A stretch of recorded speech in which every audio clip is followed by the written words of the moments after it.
Fala, é o velho do Rio, pescador do Coloene há mais de 23 anos.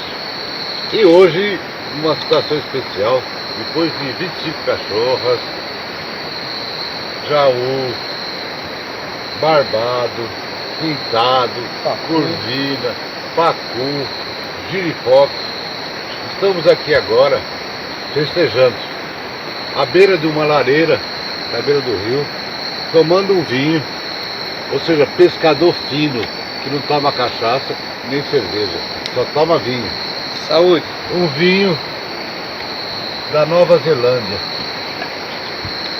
Saúde! Bom dia, pessoal. Ó, o tio tá brigando com o pacu aí. Olha o pessoalzinho, ó. É, mas é pra isso que serve, viu? Oi!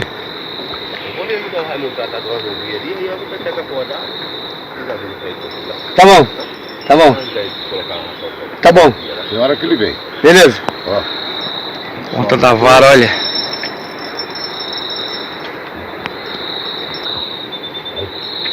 Isso não cansa. Ah, ele é forte, né, meu? Ele foi desenhado pra ser forte, né? Esse tá muito solto. É, tá, não mexe não. Não mexe no que tá dando certo. Pode, tio. Ele é grande. Olha que bacana. Olha que matrinchã. Vai trazendo lá pra cá, cara. O tio pegou, hein? Nossa. Devagarzinho. Não sei porquê, mas tá com uma cara de alegria. Devagarzinho. Fazendo mola, isso. Peixe brigador, hein?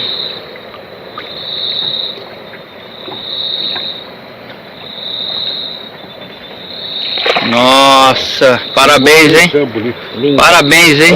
Rapaz, pena que não dá medida, hein? Posso fumar o cigarro?